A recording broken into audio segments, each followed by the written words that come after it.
देखिए, हम लोग पिछले क्लास की यदि बात करें तो पिछले क्लास में लगभग 150 आर्टिकल तक देख चुके थे।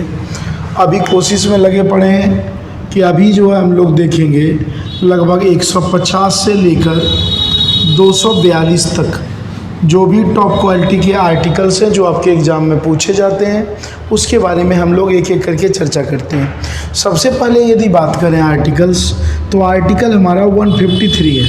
ये पूछा जाता है कि 153, और कई बार आपके एग्ज़ाम में आ रखा है कि 153 में क्या है, तो साफ साफ आएगा कि 153 आर्टिकल में यह कहा गया है कि राज्यों के लिए क्या होगा, राज्यपाल होगा। ध्यान रखिएगा, एक गवर्नर होगा, प्रत्येक राज्यों के लिए एक गवर्नर होना अनिवार्य है।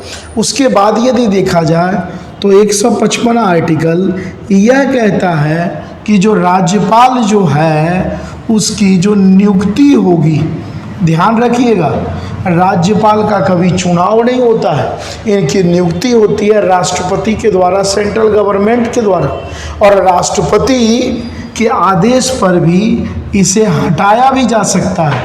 तो ये क्वेश्चन आता है कि कौन सा ऐसा व्यक्ति है जिसको हटाने के लिए भारतीय संविधान में किसी भी आर्टिकल का प्रयोग नहीं किया गया है, तो वो यही राज्यपाल है। राज्यपाल को हटाने के लिए तो राज्यपाल नियुक्त करता है राष्ट्रपति, तो हटाने का भी अधिकार राष्ट्रपति के पास है। तो 153 में कहा गया राज्यों के लिए राज्यपाल, 155 में क्या कहा गया कि राज्यपाल की नियुक्ति कैसी होगी। उसके बाद अगला यदि आर्टिकल की इम्पोर्टेंट की यदि बात करें तो अगला आर्टिकल हमारे पास है 159 आर्टिकल की बात करते हैं। तो यहाँ पे कहा गया है क्या होगा, किसके लिए, तो राज्यपाल जो शपथ लेंगे, क्या नियम कानून होंगे इनके लिए, क्या इनको पावर दी गई है, वो सभी के सभी यदि देखा जाए तो आर्टिकल 159 में है। नेक्स्ट क्वेश्चन की यदि हम लोग बात करते हैं तो अगला आर्टिकल 161 है। देखिए, बड़ा इंपॉर्टेंट आर्टिकल है। एक आर्टिकल हम लोग देखे थे 72 में क्या देखे थे कि राष्ट्रपति किस प्रकार से किसी भी सजा को पूर्ण रूप से क्या कर सकता है भाई, तो माफ कर सकता है। उसी तरह से राज्यपाल, ध्यान रखिएगा, किसी भी सजा को, अब किसी भी सजा में कौन सा नहीं आएगा, तो यह सजा भाई नहीं आएगा फांसी, ध्यान रखना। इसके अलावा चाहे उम्र कैद का हो, 1 दिन का हो, 10 वर्ष का हो, तो उस सजा में क्या कर सकता है, उस सजा को वह राज्यपाल घटा भी सकता है और प्लस भी कर सकता है, लेकिन पूर्ण रूप से राज्यपाल किसी भी सजा को माफ नहीं करेगा। अब यहाँ से ये भी सवाल पूछा जाता है कि मान लीजिए फांसी की सज़ा पड़ गया किसी व्यक्ति को, तो फांसी की सज़ा में क्या कर सकता है, तो फांसी की सज़ा ये पूछा जाता है राष्ट्रपति किसके लिए रिजर्व रखेगा, तो फांसी की सज़ा राज्यपाल किसके लिए रिजर्व रखेगा, तो राष्ट्रपति के लिए रिजर्व रखता है। ये सभी चर्चा किस आर्टिकल में है, तो 161 में है। आगे देखते हैं भाई, अगला आर्टिकल्स हमारे पास क्या है, एक एक करके पढ़ते जाइए। जो मेन आर्टिकल्स है मैं पहले बताया हूँ, कंप्लीट करा दूंगा, और इतना पढ़ लिए तो फिर तो पॉलिटी का हीरो आप लोग बन जाएंगे भाई। अगला आर्टिकल्स है 163 क्या कहता है, देखो मैं आर्टिकल पढ़ाया हूँ 74 आर्टिकल कहता था कि राष्ट्रपति को सलाह देने के लिए, सलाह मशविरा देने के लिए एक क्या होगा, मंत्रिपरिषद। और यहाँ क्या है, आर्टिकल 163 राज्यपाल, ध्यान रखिएगा, गवर्नर को सलाह देने के लिए क्या होगा भाई, तो मंत्री परिषद को नियुक्त किया जाता है। हालांकि मंत्री परिषद क्या हो गया, पूरा कैबिनेट काउंसिल डिपार्टमेंट। उसके बाद अगला आर्टिकल क्या है, अगला आर्टिकल है 165। यहाँ पे साफ साफ कहा गया है किसी भी स्टेट के लिए, किसी भी राज्य के लिए क्या होगा भाई, तो महाअधिवक्ता होगा। ध्यान रखिएगा, मैं आप लोगों को एक आर्टिकल पढ़ाया हूँ, वह आर्टिकल है 76।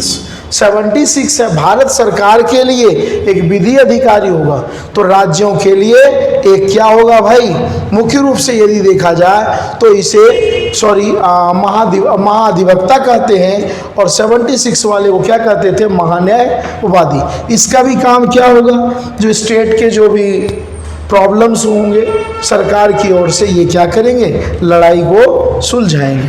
ठीक है, अगला आर्टिकल्स देखते हैं भाई क्या है। अगला आर्टिकल्स 168 की हम लोग बात करते हैं। तो 168 स्टेट गवर्नमेंट का, ध्यान रखिएगा, स्टेट गवर्नमेंट का पार्लियामेंट है। जिस तरह से हम लोग 79 में पार्लियामेंट पढ़ते हैं, तो स्टेट गवर्नमेंट का जो पार्लियामेंट है वह मुख्य रूप से यदि देखें तो वह हो जाएगा हमारा 169 नहीं होगा, बल्कि क्या हो जाएगा 168। तो आपसे पूछा जाए विधानमंडल की चर्चा किस आर्टिकल में है, तो 168 में है। उसके बाद हो गया 169 और फिर हो गया 170। 169 की यदि हम लोग बात करें तो 169 में क्या है, तो मुख्य रूप से यदि देखा जाए तो 169 में क्या है भाई, तो विधान परिषद। जैसे आर्टिकल 80 में अपर हाउस था, तो स्टेट गवर्नमेंट का जो अपर हाउस है उसे हम लोग क्या कह देते हैं, विधान परिषद। और लोअर हाउस को स्टेट में हम लोग किस नाम से जानते हैं, उसे क्या कह देते हैं, विधान सभा। आपके एग्जाम में कई दफा पूछा जाता है कि भाई विधान परिषद क्या किसी राज्य में है, तो ध्यान रखिएगा दोस्तों, विधान परिषद अभी कितने राज्यों में है, 6 राज्यों में। क्लियर है, ये 6 राज्य यहीं पे देख लो भाई। पहले एक फॉर्मूला मैं आपको बता देता हूं, देखो JUMBAKT, जुम्बक्ट हो गया, इस जे को हटा दो क्योंकि जम्मू कश्मीर में अब जम्मू कश्मीर यूटी रहा। तो देखो 6 में बचा है, ये 6 कौन कौन सा है, उत्तर प्रदेश 1, महाराष्ट्र 2, बिहार 3, आंध्रा 4, कर्नाटका 5 और तेलंगाना 6। तो 6 राज्यों में अभी भी विधान परिषद है। और जम्मू कश्मीर से विधान परिषद 2019 में जब जम्मू कश्मीर यूटी का रूप धारण किया था, केंद्र शासित प्रदेश, तो उसको वहां से क्या किया गया था, हटा दिया गया था। अगला आर्टिकल्स 168, 169, 170 हो गया। आगे भाई 178 के बारे में स्टेट गवर्नमेंट का जब पेपर देंगे ना, तो 178 के बारे में पूछ दिया जाता है। इसमें ध्यान रखिएगा, इसमें अध्यक्ष और उपाध्यक्ष की बात कही गई है, अध्यक्ष और उपाध्यक्ष।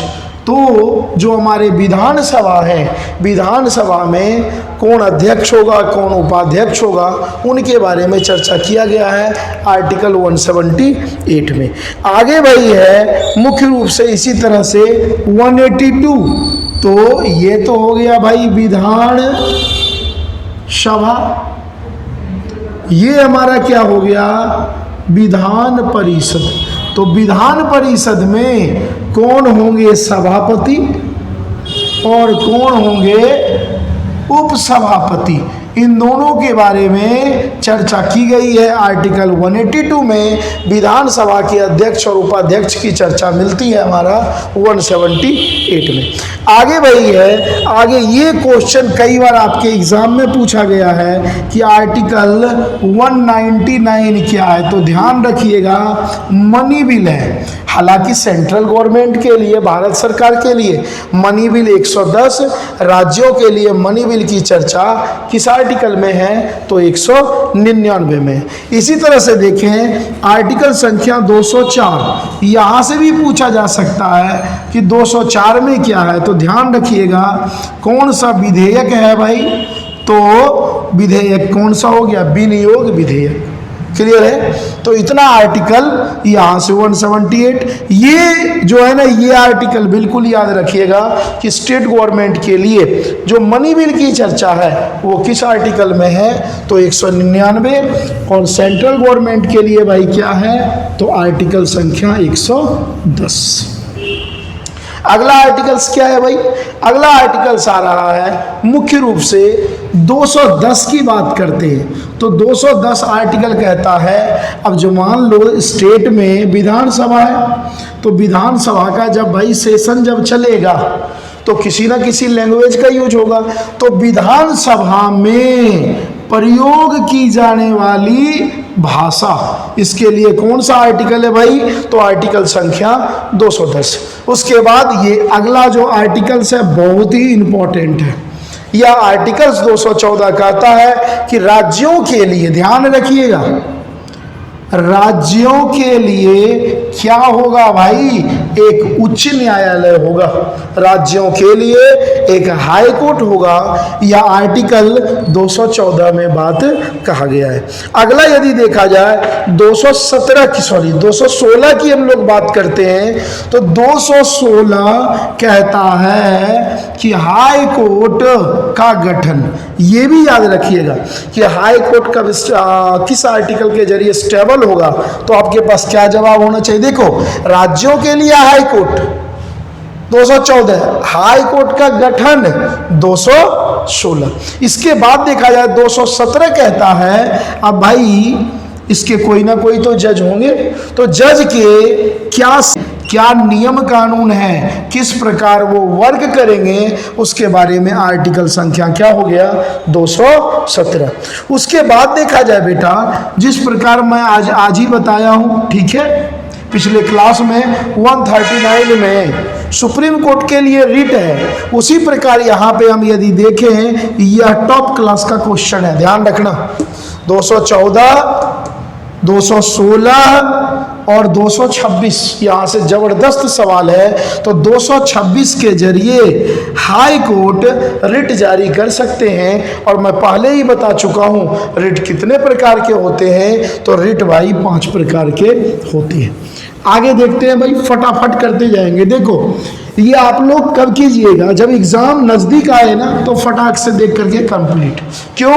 क्योंकि एग्जाम पर्पस को लेकर लेक्चर क्लास आगे हम लोग पढ़ेंगे, एक तरह से स्टैटिक जीके हम लोग पढ़ते जा रहे हैं। अगला क्या है भाई? अगला 231 है। यह भी क्वेश्चन आपके एग्जाम में पूछा गया है कि 231 में क्या है। तो आप जनरली देखिएगा, अब एक होमवर्क मैं यहाँ दे रहा हूँ कि भारत में अभी हाई कोर्ट की संख्या कितनी है। मैं ऑप्शन भी देता हूँ आपको, 25, 26, 27, 28। ज़रूर हमें बताइएगा कमेंट करके इसका राइट आंसर क्या है। मुझे भी तो लगे आप लोग पढ़ रहे हैं या नहीं। तो 231 बेटा जो आर्टिकल है वो कहता है, एक से अधिक राज्य, ध्यान से, एक से अधिक राज्य या 2 से अधिक राज्य के लिए कितना हाई कोर्ट होगा? एक ही हाई कोर्ट होगा। ध्यान रखना, यदि पूछा जाए कि एक से अधिक राज्यों में जो हाई कोर्ट एक टैकल करता है 3 राज्यों को, किस आर्टिकल के जरिए? तो 231 में कहा गया है एक या 2 से अधिक राज्यों के लिए एक हाई कोर्ट होना जरूरी है, और उसके लिए आर्टिकल हमारा कौन सा है? 231। उसके बाद यदि देखा जाए तो अगला हमारा 233, यह भी स्टेट के एग्जाम में पूछ दिया जाता है। तो स्टेट के एग्जाम में पूछा जाता है, ये हो गया बेटा मुख्य रूप से देखा जाए जिला कोर्ट। जिला में भी तो कोर्ट होते हैं, डिस्ट्रिक्ट कोर्ट। तो आर्टिकल यदि पूछा जाए 233 किससे संबंधित है, तो यहाँ पे मुख्य रूप से बताया जा रहा है जिला कोर्ट। और इसी में कहा गया है जो जिला कोर्ट के जो जज होंगे और उनकी जो है ना मुख्य रूप से नियुक्ति किस प्रकार से होगी, क्या उनकी प्रक्रिया होगी, तो उसके बारे में हम लोग देखते हैं। अगला हमारे पास क्या है? अब अगला है 235 कहता है अधीनस्थ न्यायालय। ध्यान रखिएगा, अधीनस्थ का मतलब होता है किसी के अधीन। जैसे मान लो डिस्ट्रिक्ट कोर्ट है, डिस्ट्रिक्ट कोर्ट के अंदर क्या होगा? Block court. जैसे सुप्रीम कोर्ट के अंदर कौन है? हाई कोर्ट है, तो हाई कोर्ट अधीनस्थ न्यायालय हो गया। तो अधीनस्थ न्यायालय की जो चर्चा है वो किस आर्टिकल में है? तो 235 में मिलता है। उसके बाद 239 की हम लोग बात करते हैं। तो 239 में यह कहा गया है मुख्य रूप से कि जो यूटी है, यूटी का किस प्रकार से प्रशासन चलाना चाहिए या कौन चलाएगा, चाहे वह राष्ट्रपति हो। कुल मिलाकर के यूटी पर मैं आपको बता दूं, यूटी पर लगभग पूर्ण अधिकार किसका होता है, सरकार। सरकार कौन सा भाई, तो स्टेट गवर्नमेंट का अधिकार नहीं होता है, केंद्र शासित प्रदेश। नाम से ही क्लियर है, जहां पे केंद्र का शासन हो। तो यूटी का प्रशासन किस आर्टिकल के जरिए रूल रेगुलेशन लागू होगा, तो 239 के जरिए। अगला भाई क्या है, अगला मुख्य रूप से दे रखा है 239 का ध्यान रखना, यह भी क्वेश्चन पूछा जा सकता है। 239 का डबल ए या डबल का की बात करें, इसमें डायरेक्ट बताया गया है कि भारत की राजधानी कौन सी है भाई, तो दिल्ली। दिल्ली के लिए यदि पूछा जाए कि विशेष जो उपबंध बनाया गया है, जो एक्स्ट्रा पावर दिया गया है, वह किस आर्टिकल के जरिए, तो 239 का के जरिए। ठीक है, दिल्ली को विशेष प्रकार की फैसिलिटीज सुविधा दी गई है क्योंकि ये भारत की राजधानी है। उसके बाद यदि देखा जाए, उसके बाद 240 की बात करते हैं। 240 क्या कहता है, जो केंद्र शासित प्रदेश हैं यूटी, यूटी में क्या नियम होंगे, यूटी में क्या कानून होंगे, इन सभी पर पूर्ण रूप से ध्यान रखिएगा। पूर्ण रूप से अधिकार किसका होता है, तो राष्ट्रपति का। कुल मिलाकर राष्ट्रपति ही यूटी के गवर्नर होते हैं। क्लियर है। और उसके बाद देखते हैं अगला हमारा साफ साफ बोला गया है, अगला क्वेश्चन है 241। तो ध्यान रखिएगा, यूटी का अपना हाई कोर्ट हो सकता है। क्लियर है, तो ये ध्यान रखना। अधीनस्थ न्यायालय 239 यूटी का प्रशासन चलाएगा। 239 का काका दिल्ली के लिए विशेष एक्स्ट्रा पावर दिया गया है। 240 यूटी पर पूर्ण अधिकार राष्ट्रपति का होता है। ध्यान रखना, ये पूछा जाता है यूटी का गवर्नर, केंद्र शासित प्रदेश का गवर्नर कौन होता है, तो आप फटाक से क्या कहेंगे, राष्ट्रपति। और आपसे पूछ दिया जाए कि भाई से दिल्ली एक यूटी है, तो दिल्ली का अपना हाई कोर्ट है, तो जो अपना हाई कोर्ट है दिल्ली का, वो किस आर्टिकल के जरिए होगा, तो आर्टिकल 241। अगले में दोस्तों हम लोग इससे आगे बढ़ेंगे, एक दो सेक्शन में जहां तक हो कोशिश करेंगे वही चीज पढ़ेंगे जो आपके एग्जाम पर्पस के लिए एग्जाम में आते हैं, नहीं तो अनाप शनाप पढ़ने वाले भाई पढ़ते रहो।